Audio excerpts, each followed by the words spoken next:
Bienvenidos, worldwide fans of cinema. Jaime En Fuego here for Enfuegotainment once more with my running buddy. I'm CECIL LAIRD. Gracias for joining me, man. And we are actually here to talk about a film that wasn't really on a lot of people's radars, I don't think, for actually doing some decent box office numbers. We got The Legend of Tarzan. You are Tarzan. You may not like who you were. You may have enemies there.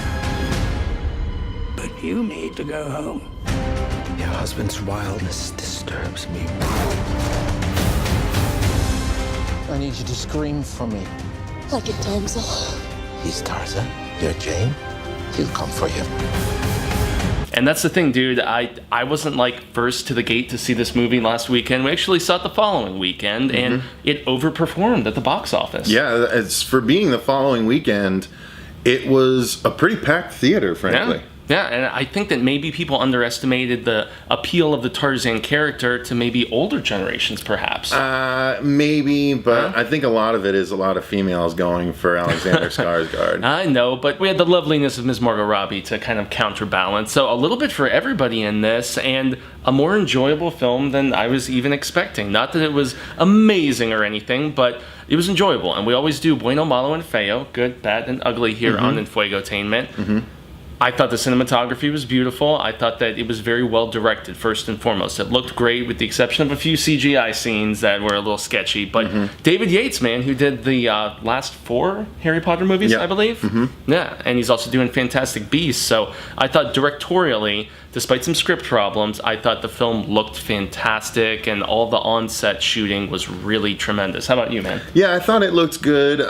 It was pretty cinematography. The bueno that I'm going to go with, though, is the interaction, not necessarily the quality of the effects, but the interaction with the apes, between the apes and Tarzan. There was a lot of really cool sort of character building interactions between him and the apes, which were surprising to me, but also sort of the highlight of the movie, because the rest was a little boring in my opinion. Oh, really? I see. Well, you know, they used an odd device with the flashback, almost like Deadpool style, where as opposed to giving a full-on origin story to Tarzan, you join the program already in progress, where he has actually been out of the jungle for quite a long time, and he's settled down with Jane, he's in a mansion, but they brought in some interesting, I guess, of the time political era stuff, late 1800s, post-Civil War. Samuel L. Jackson, who I enjoyed his presence, but boy, did he not seem like he fit in there. He's too big to be the comic relief in a movie nowadays. He seemed very modern, too, like not of the era in any way, very shape, or anachronistic. form. Yeah, and I guess I can save that for the MALO, perhaps. But,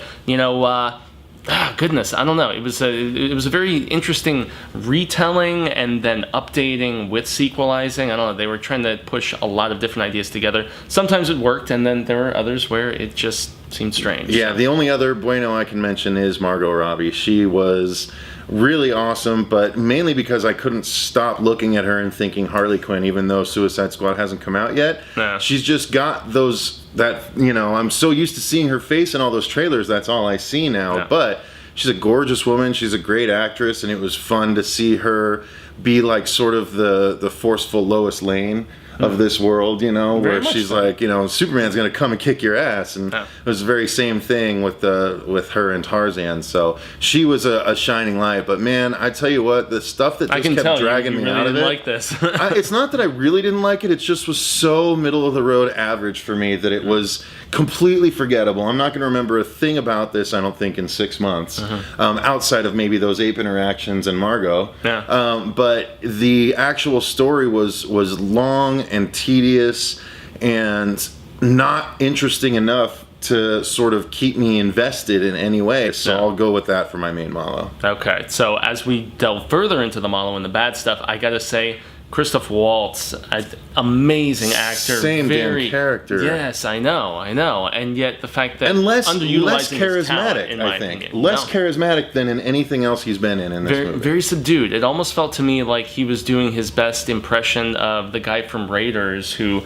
was the white dude who had that same white hat on, who got melted at the end of it as they were looking for that elusive lost ark. And so I don't know, yeah, very very one note on his part, and I just felt like with the amount of talent involved actor wise in this film, that was one of my biggest malos, is the fact that it just felt underutilized to their talents. Yeah, to continue my malo a little bit, the story was frustrating at times. Like, there was something that happened that in the very first scene, the ultimate conflict of the movie is set up. Yeah, presented right away. Presented right away between Christoph Waltz and sort of an African tribe leader, not warlord, tribe leader. Yeah. Because from Amistad. It's Jaime En Fuego. Yes. And he is amazing in everything that he's in, but specifically I liked him a lot in this.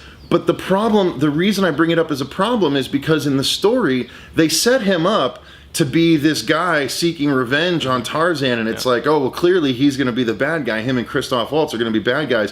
When you find out what actually happened, the script is so confused, it makes him the good guy and Tarzan the bad guy in a moment where Tarzan should be the good guy. And it's like, it's poor scripting. And that was poor scripting. Ever completely explain that? I don't think they really No, they did. Oh, they did, but I felt more for the tribesmen than Tarzan by a long mile. I actually think I did throughout the entirety of the movie, and one of I guess this is a good Feo segue, and this is something that Mr. Mark Bernardin, actually, from Fat Man on Batman, actually played. A shout out, dude. But yeah, he was like, how many times do we need a white man to swoop in and save the day for very capable people? Yeah, it's really, I mean, not only that, pushing on certain buttons. He had a few good points. I mean, if Tarzan was out there being raised by apes in the jungle, why would he wait and fall in love with the first white woman he saw? He would probably fall in love with some African tribe woman. Yeah, and that was a very strange Feo scene where he's like sniffing her parts and she's like, I don't know about this. Yeah, that was a little weird. But the Feo I'm going to jump in on is one that you mentioned earlier that we both completely agree on, I think. Yeah. The CG was busted in a lot of parts. A lot of parts. I mean, after seeing Jungle Book a few months ago, and you can see what can be done with these animals and what can be done with good CG.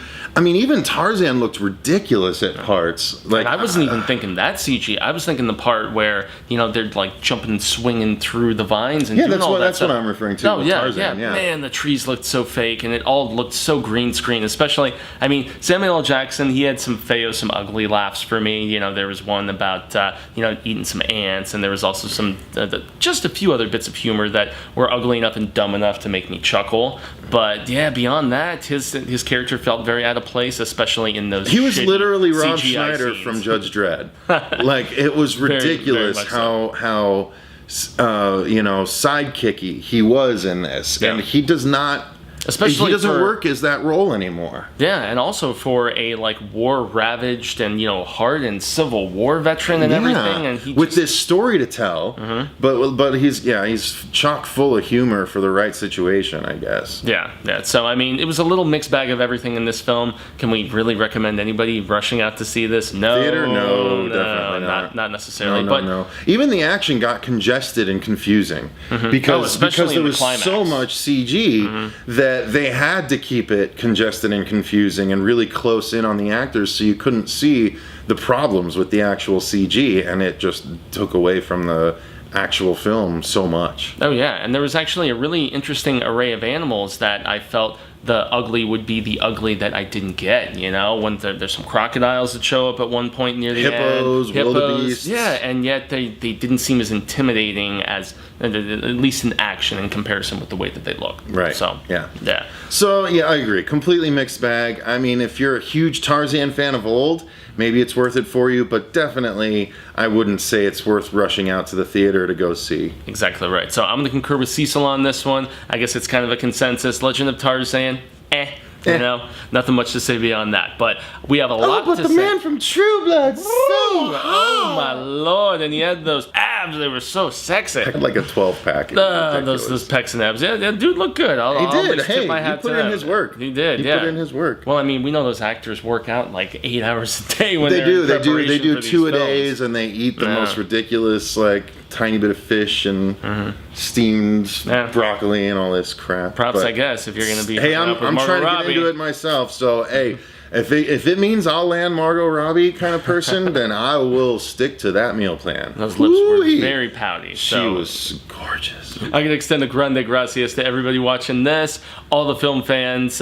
We have a project that we do together, which we are also in concurrence about its importance, and Cecil's going to give you all the deets. Yes, this thing is called The Horror Show. It's a horror variety show on YouTube. We do movie reviews, how-tos, comedy sketches, celebrity interviews, event coverage, all kinds of fun and wild stuff, all under the umbrella of the horror genre. YouTube.com/The Horror Show channel. Back to you. Indeed. Subscribe, like, share, do all that jazz. We greatly appreciate it. I've been Jaime En Fuego, always on Twitter, Instagram, Facebook, here on YouTube, and we're maybe going to seek out a better film to watch right now. So in any event, guys, grande gracias. Stay tuned for The Secret Lives of Pets, which is bound to be better. Yes. Until then, hasta luego, amigos. But until we meet again, let's make it sooner rather than later.